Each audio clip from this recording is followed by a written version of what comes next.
Okay, and good morning. Yes, it's me, ច្ចಖಖಖಖಖಛ, your host of the party, and I know you have missed me. It's been a couple of weeks or a couple of trading days since I've given you a video. It's because I've been traveling. Last week I was up in New York City attending the Headstrong annual gala, which, by the way, was a fantastic success. We raised $3 million on behalf of our U.S. veterans that suffer from the hidden wounds of war, otherwise known as PTS. And then in addition, after that, I went to the Schwab Impact Conference 2023 in Philadelphia. I got home late last night, but here I am this morning, and it is Friday, October 27th, 2023. And here are the things that you need to know. So yes, it's been a brutal week. In fact, it's been a brutal couple of weeks on a number of fronts, right? The Dow now is the only index that is not in correction territory.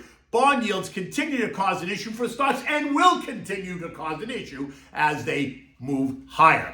And our earnings telling us the whole story during this earnings season. And Janet, she tells us that surging rates are good for us. Yes. Okay. Gold is up, oil is up, and what do we have for dinner tonight? Well, we're going to have the Chicken Saltimbocca, which sounds all fancy, but it's relatively easy to make and will soon become kind of a staple in your house, right? Okay, so now let's get to the markets. Mamma mia, what a couple of weeks it has been, right? Words like brutal and harsh and ruthless and vicious all come to mind when describing the recent market action. Stocks have gotten hammered as the conflict in the Middle East heats up, as oil prices surge, as gold prices surge, as the 2s, the 5s, the 10s, and the 30-year bond yields surge. Inflation remains a problem, and some key Magnificent Seven name, Google is one that comes to mind, failed to excite investors or the algorithms, right? We saw weakness in some of the Fed reports, while we also saw strength in other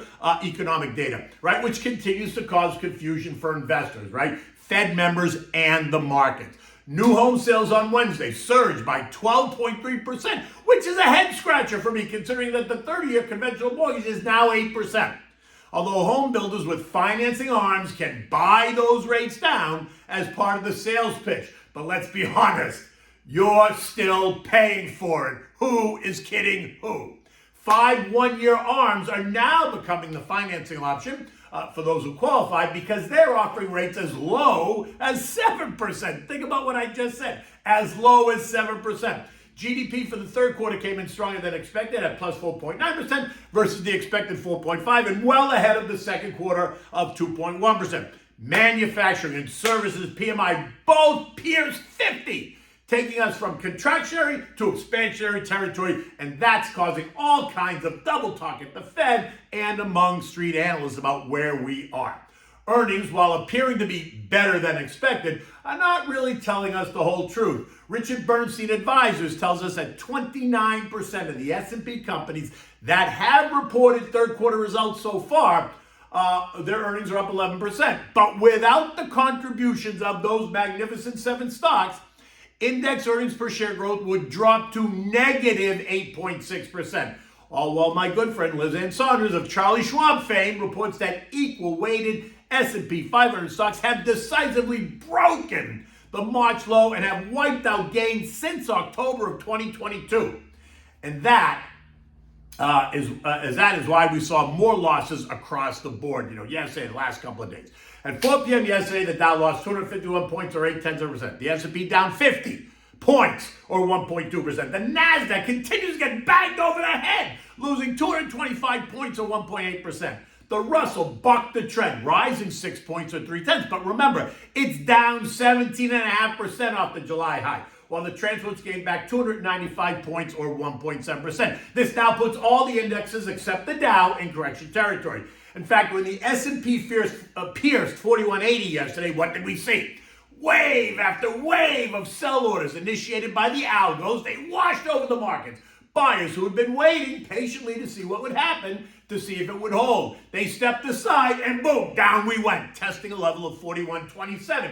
Just kissing the level I identified last week when I said if we failed to hold 4180, we would see the S&P move swiftly to the 4100, 4125 range. In fact, we pierced it at 936. We found ourselves at 4155 by within an hour. only to attempt a rally and then test 41.27 by 1:30 yesterday, right? A late day, a weak attempt at a rally by the tech giants failed to produce any definitive results, and the stocks closed near their lows of the day.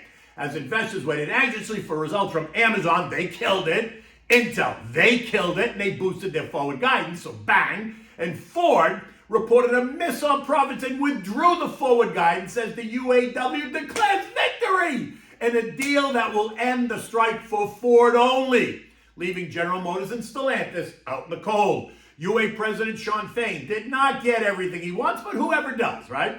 What he did get was a 68% increase in starting wages, a 25% increase over the life of the contract, 11% of that in the first year. He also got a host of other wins, but let's just say it. Ford workers are due back on the assembly line next week. Fain is now counting the hours until General Motors and Stellantis throw in the towel, right? So mark your calendars. It's now October 2031 as the next negotiation date for the UAW. Now, let's not discount the angst that the geopolitical developments are putting on some investors as it heats up. Syria now launching missiles across the border while targeting U.S. military bases. JoJo authorized targeted strikes last night to destroy ammunition held in Syria as a result of their attacks on us. Israel claiming to have gotten Hamas's deputy head of intelligence, as the head of intelligence is living in a penthouse in Qatar, so he's nice and safe, right? The ground invasion, while still on hold, is expected to begin soon. Hamas telling Russian media that they will not release any more hostages until there is a ceasefire. Who thinks that's going to happen? And so this issue is going to continue to create short-term chaos for the markets. Some investors will see it as an opportunity to bail, while other investors stand ready to buy, right? Some investors are looking at this, and we've talked about this, as short-term chaos creating a long-term opportunity. On the bond yields, Treasury Secretary Janet Yellen trying to convince us that the surge in longer-term yields is a good thing for the markets because it is a reflection of the strong economy. Did she forget that those same higher yields caused some banks to go belly up in the spring? I mean, this morning the 2s are yielding 5.04%. The 5s and 10s are yielding 4.8 and 4.85%, while the 30-year is yielding 5.01% all across the board. Oil now trading up 2.25% this morning, or $1.90 at 85.07. This after the U.S. struck those two Iranian-linked ammunition facilities in Syria, and after another old man, Ali Khamenei, who's 84 years old, who's the supreme leader of Iran, warns JoJo that the U.S. won't escape unaffected if the Hamas-Israel war turns into a broader conflict. Now, let's just say, he's 84, Joey's 80, Vlad is 71, Netanyahu's 74, Gigi is 70. Does anyone see a pattern here? I think it's all time for them to go because they're all way too old and doing nothing but causing trouble. But that's me. Oil is now just above the trend line at 84.92 and is most likely going higher rather than lower, leaving us in the 85.90 trading range currently. Gold, which has retreated a bit earlier in the week as it digested that surge higher, has once again turned higher and is trading at $19.95 an ounce. It did kiss 2,000 earlier this morning.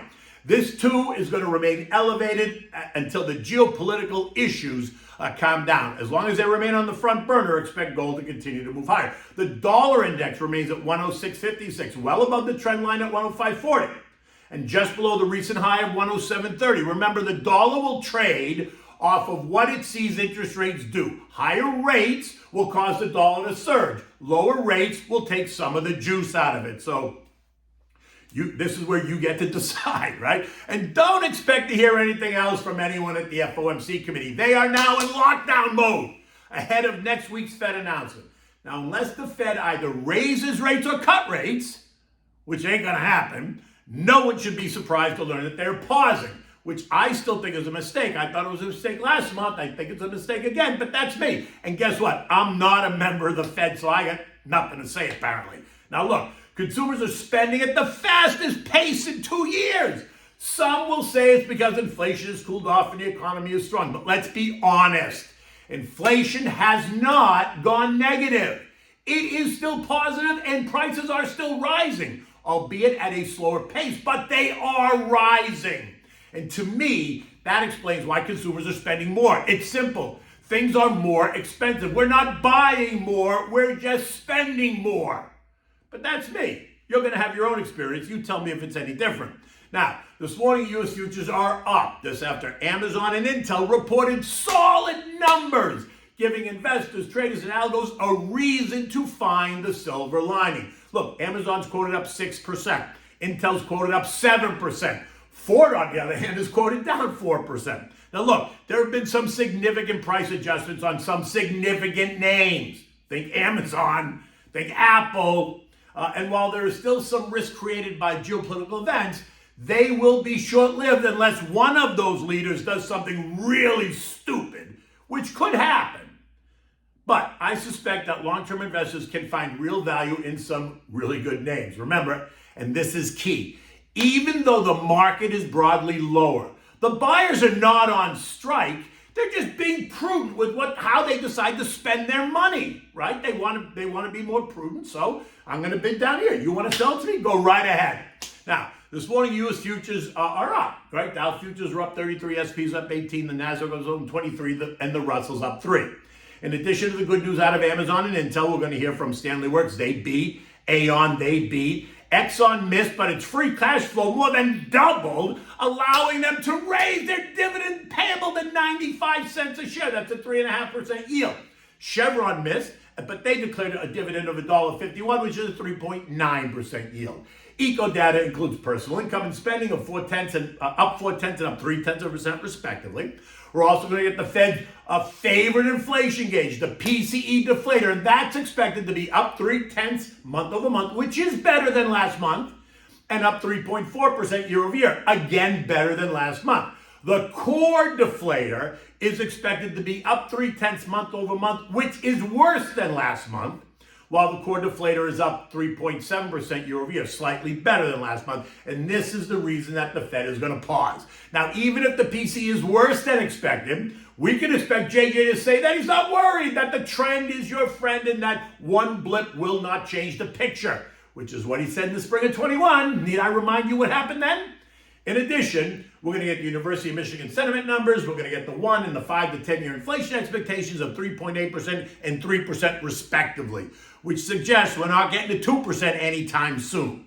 European markets are mixed. France and Eurostock are both lower, while the UK, Germany, Spain, and Italy are all just a bit higher, right? It's earnings season, it's U.S. economic data, it's the upcoming Fed, it's the ongoing conflict in Israel. Notice we don't even talk about the ongoing conflict in Ukraine anymore, or the brewing conflict in Taiwan that everyone is telling us isn't really happening. The S&P closed yesterday at 4137, down 50 points. We are now in the 4,100, 4,200 trading range. 4,180-ish is the key, but 4,200 is a big round number, right? So that seems to be more exciting to everybody. Now, while I do not see a big rally today, I am in the camp that we're going to churn in here and then build a base before the November-December year-end rally, which now I think is going to take us back to the 4,400 range, which would be a 7% move higher from here.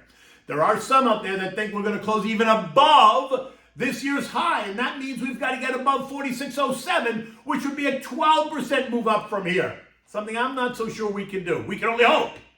Right? Now remember, it's Friday and the weekend's only hours away, and so much can happen in the next 72 hours, and that will serve to keep a lid on the markets in what is a risk-off mentality as you just move into the weekend, just because you're not really sure what could happen, right? Now, we have a new House Speaker, Mikey Johnson, but before you go choosing a side, do yourself a favor and get to know him. Do some homework on your own. Don't listen to the noise. Read up on the guy, get to know him, understand who he is. Okay, now, as a long-term investor, you have some homework to do. You got to look at your portfolio, assess some of the damage. Is there an opportunity for you to add to some positions that will improve your dollar cost average in names that have just gotten dislocated for no other reason than the anxiety? And are there new opportunities that you've been watching that now need your attention? Remember, investing is dynamic. It's not static. Remain agile, but don't overdo it. Leaving a larger allocation to cash isn't necessarily a bad thing. They're paying you 5+%.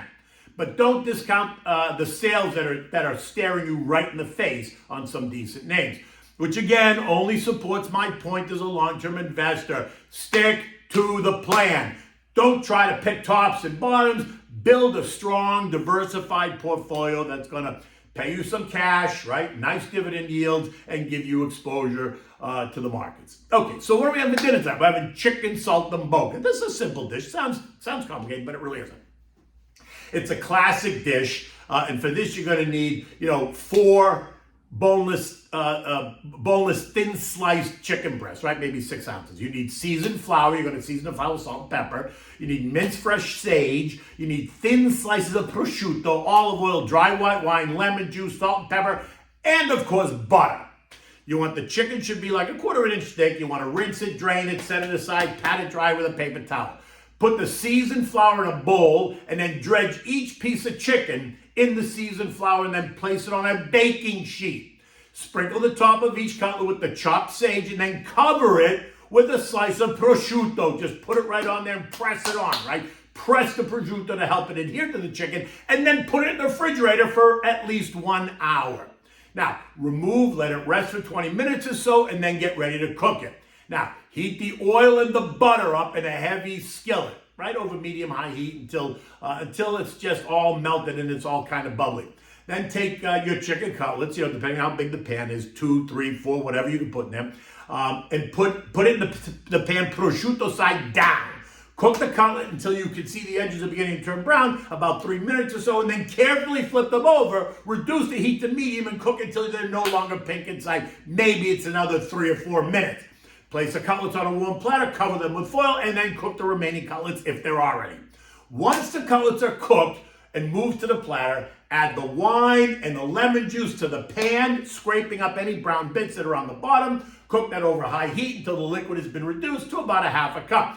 Add a little bit more butter, season it with salt and pepper, and then stir it until it's all nice and blended. Now, when you get ready to serve the chicken, take the sauce and then pour it over the chicken, and you can garnish it with some more sage leaves if you want, right? Now, serve this dish. This is a great dish to serve with roasted potatoes and just a large mixed salad that you want to dress with, me, I just like it simple. Salt, pepper, oregano, fresh lemon juice, olive oil, that's it. Toss it. You can put whatever you want in it. Put romaine, put spinach. You can put arugula. You want to put maybe chopped tomatoes, scallions. Maybe you want to put some cucumbers in there. Go right ahead. Just create the salad to go along with this dish. It's a great meal. Anyone you have over will be thankful that you made it for them. In any event, it's Friday, and look outside. The sun is coming up. It feels a little bit cloudy, though. I don't think it's supposed to rain, but I don't think it's going to be a clear, bright, sunny day. In any event, until Monday, where I'll be up in Orlando, by the way, speaking at the Money Show, but I'll be sure to create a video Monday morning for you. In any event, it's the weekend. Take good care.